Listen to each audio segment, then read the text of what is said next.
Banyak orang-orang bertanya, kenapa harus ternak puyuh? Kenapa enggak ternak yang lain? Kan bisa ternak ayam, bebek, kambing, ataupun sapi.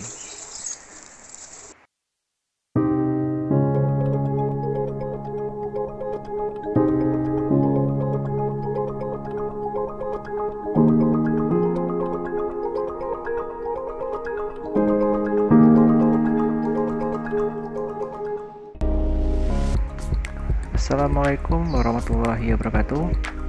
Halo sahabat Virifarm, kembali lagi bersama saya di Virifarm Channel. Sebelum melanjutkan video ini, jangan lupa untuk like, subscribe, dan hidupkan loncengnya supaya tidak ketinggalan informasi dari channel ini.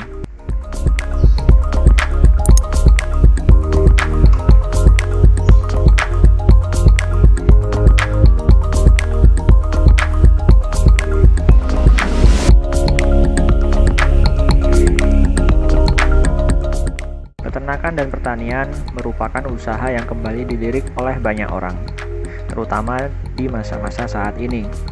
Salah satu usaha ternak yang cukup menjanjikan untuk Anda tekuni adalah usaha ternak burung puyuh. Usaha ternak puyuh juga menjanjikan karena persaingan belum sebanyak persaingan usaha ternak seperti ternak ayam, kambing, ataupun sapi. Dengan ukuran tubuh yang relatif kecil, berkaki pendek, burung puyuh merupakan hewan yang mampu lari dengan kecepatan tinggi. Meski dapat terbang, tetapi jarak tempuhnya tidak bisa jauh. Dalam bahasa Jawa, burung ini disebut gemak.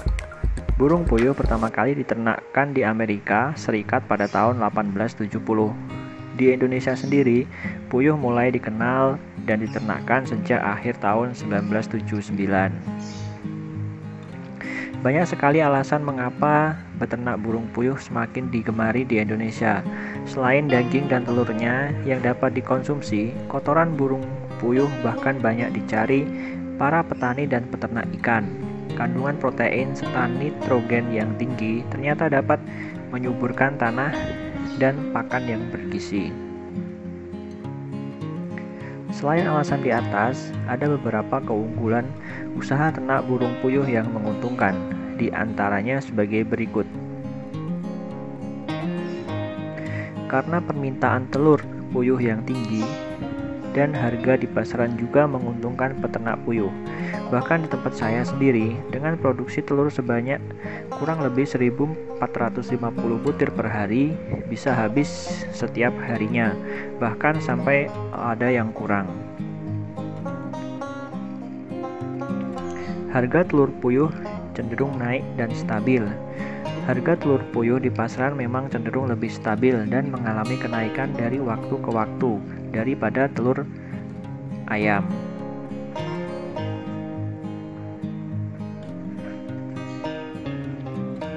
Daging puyuh juga mulai dilirik pengusaha kuliner. Rasanya yang lezat dan bertekstur lembut membuat daging puyuh banyak digemari. Selain itu, daging puyuh juga mengandung gizi yang cukup tinggi, sehingga dapat dijadikan sebagai sumber protein hewani alternatif. Selain dimanfaatkan telur dan dagingnya, kotoran puyuh juga masih memiliki protein yang tinggi, yaitu sebesar 28%, sehingga bisa dimanfaatkan sebagai alternatif untuk pakan ikan dan pupuk kandang. Sebagai unggas penghasil telur terbesar kedua setelah ayam ras petelur, puyuh mulai bertelur saat berumur 45 hari. Masa produktif puyuh berlangsung sekitar 15 bulan, bahkan sebagian puyuh masih bisa berproduksi hingga 20 bulan. Untuk memulai beternak puyuh, tidak diperlukan modal besar dan lahan yang luas. Jika peternak ayam membutuhkan luas lahan sekitar 100 meter persegi untuk memelihara 1000 ekor puyuh, maka untuk 1000 ekor puyuh hanya membutuhkan luas lahan sekitar 12 meter persegi. Artinya, beternak puyuh dapat dijalankan di lahan sempit, bahkan di lahan belakang rumah. Dengan bobot badannya yang hanya 120 gram per ekor, Puyuh menghasilkan telur dengan bobot 11 gram per butir. Bobot tersebut hampir 9% dari bobot tubuhnya. Pembayaran produk telur puyuh di pasaran cenderung selalu dilakukan secara tunai atau cash. Dibandingkan dengan unggas lain, puyuh tidak mengidap terlalu banyak penyakit. Vaksin yang diberikan cukup vaksin Endel, Langsota, dan AI. Pada dasarnya, beternak puyuh tidak memerlukan keahlian khusus untuk memulainya. Tidak sedikit yang menjadikannya sebagai usaha sampingan untuk menambah penghasilan keluarga. Namun banyak juga yang menikmati kesejahteraan dari wirausaha ternak puyuh sebagai penghasilan utama. Demikian penjelasan dari saya. Semoga video ini bisa menambah pengetahuan dan wawasan Anda dalam berbudidaya puyuh petelur. Dan semoga video ini bermanfaat buat kalian semua.